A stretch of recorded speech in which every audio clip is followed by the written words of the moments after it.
बचपन से ही कुछ कहानियां ऐसी सुनी होती है जो अंदर तक घर कर जाती है, और ऐसे ही रहस्यों से भरी कहानी है कुलधरा की। एक पलता फूलता कुशल गांव जो आज वीरान हुआ है, और कहाँ गए यहाँ के सभी लोग, यही सब जानने के लिए मैं आया हूँ the golden city of country Jaisalmer, जहाँ कुलधरा की वीरानगी भी है और राजस्थान का जायका भी, जहाँ थार के टीले भी है और हवेलियों के ठाट भी, जहाँ सोने से चमकता सोनार भी और सुनहरा रेगिस्तान भी।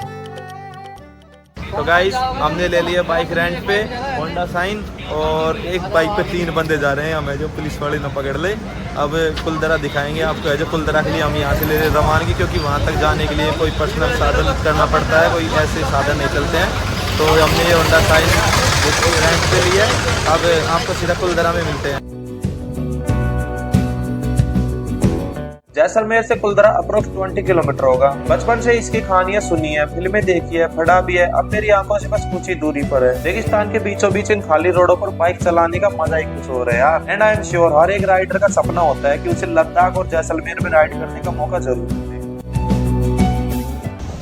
ये मेन हाईवे है, यहाँ से कुलधरा अंदर की तरफ लगभग 5 से 7 किलोमीटर पड़ेगा। और इस टाइम यहाँ रोड का काम चल रहा है, मिट्टी उड़ रही है चारों में। एक तो चेहरा और खराब हो गया बिल्कुल है जो। अब अंदर की तरफ चलते हैं, आपको कुलधरा गांव दिखाते हैं अंदर। जब भी आप सेमडोन या कुलधरा की तरफ आए तो खासतौर पर अपनी बाइक का ध्यान रखें, क्योंकि दूर दूर तक यहाँ पर कोई मैकेनिक नहीं मिलेगा आपको। हम जा रहे थे कुलधरा की तरफ, कुलधरा से जस्ट 2 या 3 किलोमीटर पहले बाइक पंचर हो गई, तो उसके कारण में अब वापस ही 8 किलोमीटर आना पड़ा है, और अब 8 किलोमीटर लेके जाएंगे। और पंचर की वजह से बाइक 8 किलोमीटर चली तो ट्यूब भी खराब हो गया, यानी कि अब ट्यूब भी डलवाना पड़ रहा है, और 16 किलोमीटर एक्स्ट्रा भी चक्कर लग गया, और टाइम वेस्ट हुआ वो अलग। तो आपको पहले ही चला दी जाती है। आओ तो बाइक का टायर ट्यूब पहले जो रेंट पे लो उसका चेक कर लो। हमसे गलती हो गई, लेकिन आप लोग ये गलती मत करना। तो हम कुलधरा के जो एंट्री गेट है वहाँ पे आ चुके हैं। यहाँ से कुलधरा जो गांव है वो लगभग 1 से 1.5 किलोमीटर दूर है, और यहाँ से एंट्री के रूप में 20 रुपये चार्ज किए जा रहे हैं पर पर्सन, और यदि आपको व्हीकल के साथ जाना है तो 50 रुपये देने होंगे।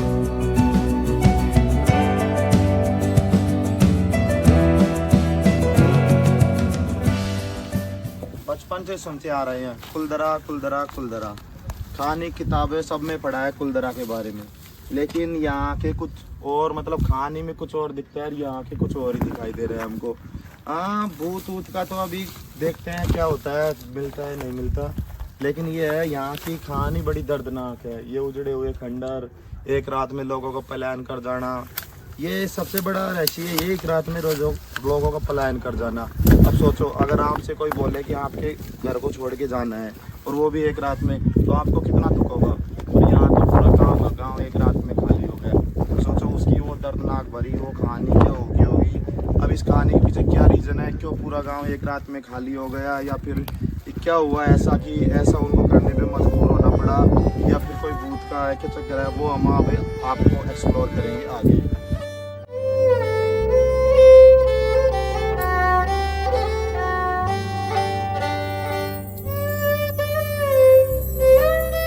हमारे यहाँ एक कहावत है कि जिसकी कटी वही जाने, यानी कि जिसके ऊपर दुख दर्द बीतता है वही जानता है कि उसका दर्द या पीड़ा क्या होती है। तो आप सोचो कि लोगों के द्वारा एक रात में अपने घर से इतनी दूर पलायन कर जाने वाला, ये दर्द वही बंदा समझ सकता है जिसने अपने घर से पलायन किया हो या अपने घर से इतना दूर गया हो। तो लोगों के यहाँ को इस जगह को समझने का नज़रिया अलग अलग है। किसी के लिए ये है जो एंटरटेनमेंट के लिए जगह है, तो किसी के लिए उस दर्द को, उस कहानी को समझने की जगह है।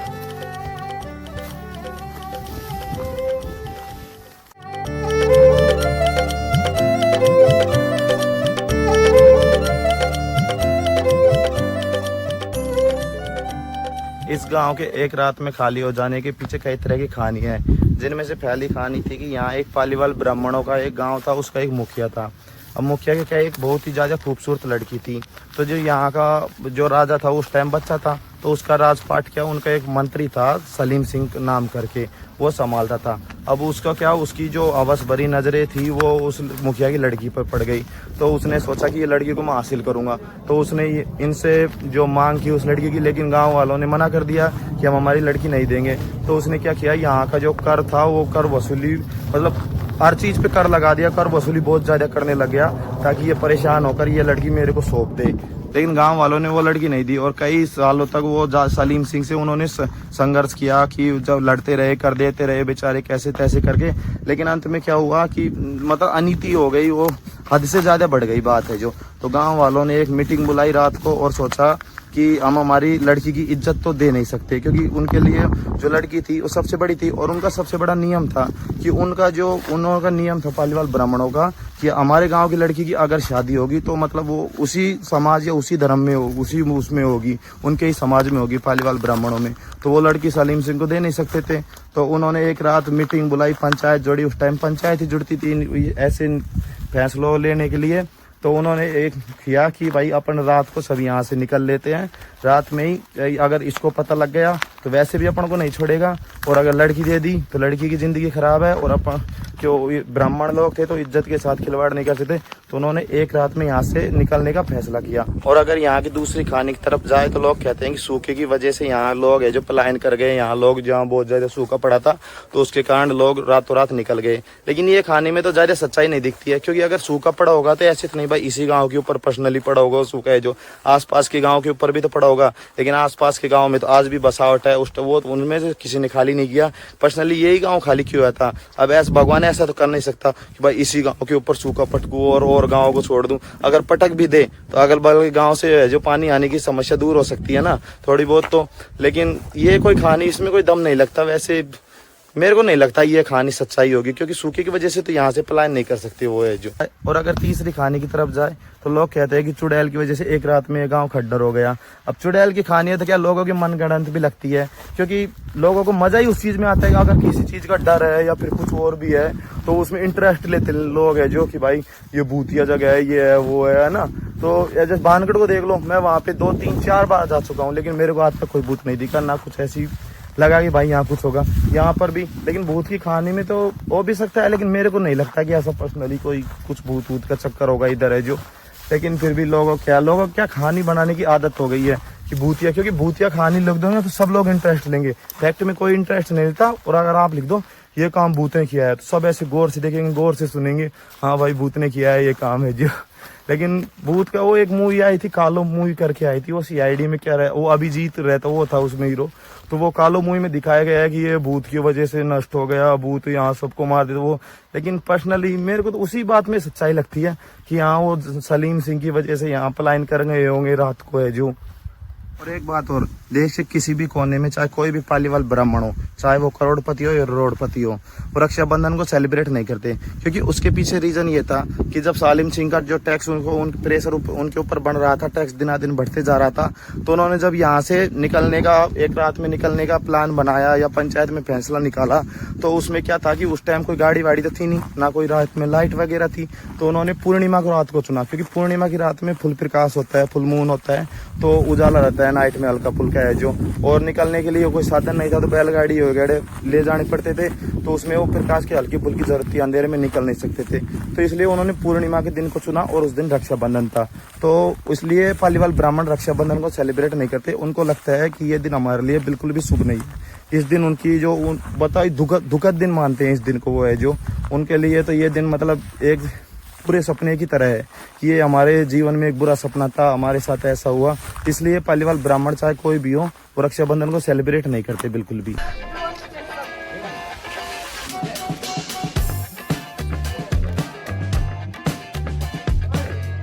कहते हैं कि जब पालीवाल ब्राह्मण इस गांव को छोड़कर गए थे तो वो श्राप देकर गए थे कि यहाँ पर कुछ भी नहीं बचेगा, जो भी रहेगा सब उजड़ जाएगा।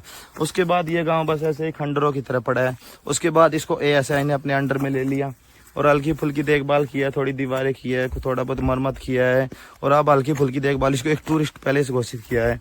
और भूतों की बात की जाए तो मुझे नहीं लगता कि यहाँ पर कोई भूतों का चक्कर भी होगा, क्योंकि लोग यहाँ बाहर देखो दुकानें लग रही है, बाहर सब कुछ मिल रहा है आपको खाने के लिए। भूतों की जगह पे कौन खाने को बेचता है? अब बानगढ़ में देखो आपको है जो कोई नहीं मिलेगा ऐसे खाने को बेचने के लिए वो जगह, लेकिन वो भी भूतिया नहीं है। और दूसरी बात, यहाँ कैंपिंग हो रही है, टेंट लग रहे हैं, वो लगे, बहुत कुछ डेवलप हो गया। अब भूत होते तो ये सब डेवलप करने देते। हाँ, तो भूतों का तो मुझे नहीं लगता कि यहाँ पर कोई चक्कर होगा।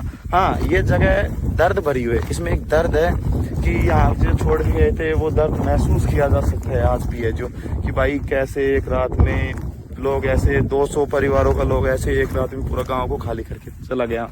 वैसे जो गौर करने वाली बात यह है कि एक गांव मतलब पूरे गांव के मुखिया, जो एक मुखिया था उसके कहने पे पूरा एक गांव, पूरा का पूरा गांव एक रात में कैसे पलायन कर गया। तो सोच सकते हो उस टाइम कैसी यूनिटी थी उनके बीच में। ऐसी यूनिटी बहुत कम देखने को मिलती है। एक बंदे के कहने पर पूरा गांव है जो भाई निकल के चला गया कि भाई मेरी बेटी की इज्जत खतरे में है, मेरी बेटी की इज्जत यानी गांव की बेटी की इज्जत खतरे में है, तो सबके सब चलो यहाँ से, वरना सालिम सिंह है जो सबको मतलब दबा के टैक्स मेरे चक्कर में। तो देख लो उसके यूनिटी की वजह से पूरा गांव एक रात में खाली हो गया। अनगिनत कहानियां, अनगिनत किस्से, जितनी मुंह उतनी बातें। तो लोग कहते हैं कि जो पालीवाल ब्राह्मण यहाँ से गए थे वो जोधपुर के पास जाकर किसी गांव में बस गए, और आज भी वो लोग यहाँ आते हैं और अपने दुख को महसूस करते हैं, अपने दर्द को महसूस करते हैं। लेकिन बाद में सुनने में आया कि गवर्नमेंट ने उनको कॉलोनी अलॉट कर दी, कोई जगह दी है उसको, कोई कॉलोनी दी है सरकार ने। बाकी यूट्यूब पे बताते हैं कि बहुत भूत है यहाँ पे, है जो ये भूतिया जगह है, भूत रहते हैं यहाँ पे। ऐसा तो मुझे कुछ लगा नहीं। हाँ लेकिन एक बहुत ज़्यादा दर्द है इन लोगों में, यहाँ इस जगह पे एक बहुत ज़्यादा दर्द है, क्योंकि लोगों ने यहाँ से पलायन किया तो उस चीज़ की वो दर्द आज भी झलकता है, महसूस किया जा सकता है इस गाँव में। बाकी भूत वूत का तो कोई चक्कर नहीं है इधर, है जो पर्सनली मुझे तो ऐसे ही लगता है कि यहाँ पे भूत का कोई चक्कर नहीं है।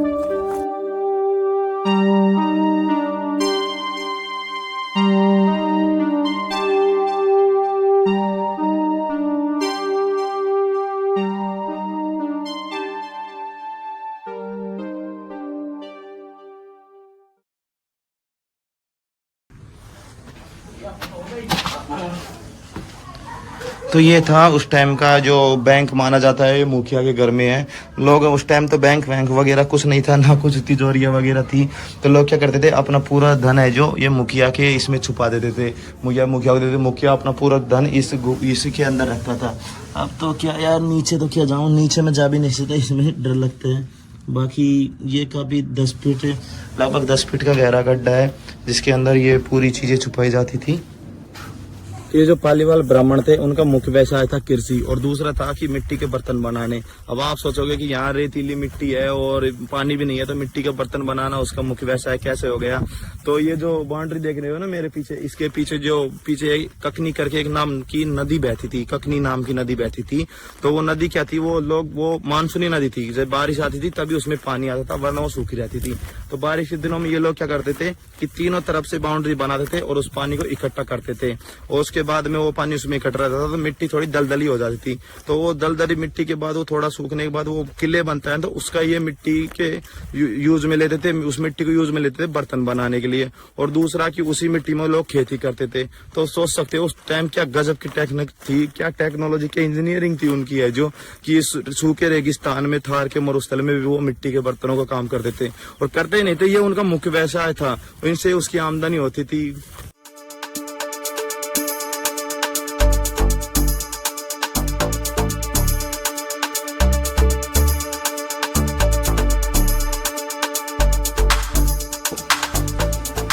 कहते हैं कि यह 3 कुएं मेल के लिए और 1 कुआं फीमेल के लिए था।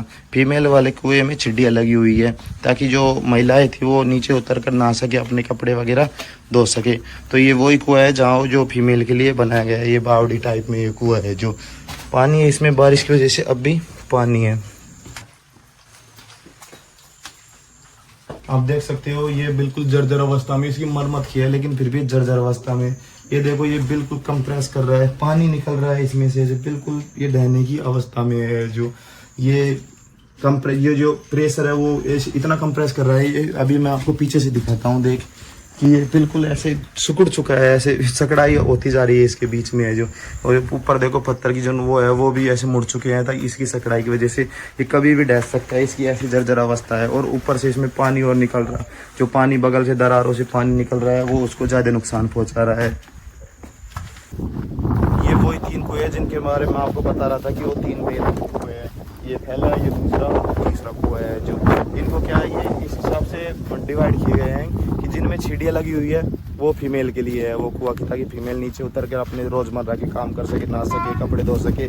और जिन कुएं में जैसे हाथ से खींचने का जो है सिस्टम, जो पानी खींच कर निकालते हैं वो है जो मेल के लिए बनाए गए हैं, ताकि जो तो इस प्रकार इन कुओं को डिवाइड किया गया है। और बाकी अभी जो मैंने जो आपको बावड़ी दिखाई थी ना, वो चौथा कुआ है, उसमें वो भी क्या पर्सनली फीमेल के लिए ही बनाया गया है, ताकि कोई भी नीचे उतर कर ना सके और कपड़े वगैरह धो सके, अपने पानी निकाल कर ला सके। तो इस प्रकार से इन कुओं को डिवाइड किया गया है। पूरे 4 से 5 घंटे हमने कुलदरा गाँव में बिताए। और ये किला ASI के अंडर में है, इसलिए काफ़ी हद तक सेफ है। वरना सेफ तो क्या ASI क्या, लेकिन लोगों में क्या डर है एक, हाँ भूतों का डर है कि अगर इनको कुछ कर देंगे तो वो हो जाएगा, इस वजह से ये सेफ है। बाकी काफ़ी टाइम हो गया, करीब 3:30 बज गए और हमको अभी वो सेम ड्यून में भी पहुंचना है। वहाँ है जो सनसेट देखना है और बाकी कैमल सफारी करनी है, वो करनी है, तो इसलिए निकलते हैं यहाँ से। बाकी आप कमेंट में बताओ कि आपको क्या लगता है, यहाँ पे भूत है या फिर कुछ और है, क्या लगता है, कुछ भी रहा हो। और अगर कमेंट में लिखो, और अगर वीडियो अच्छा लगा हो तो लाइक करो, शेयर करो और सब्सक्राइब करो। और अगर आप लाइक करोगे तो मुझे मोटिवेशन मिलेगा वीडियो बनाने का, मुझे भी लगेगा कि हाँ मेरी वीडियो लोगों को पसंद आ रही है, मुझे और अच्छी वीडियो बननी चाहिए और इम्प्रूव करना चाहिए। तो बाकी आपकी मर्जी। बाय।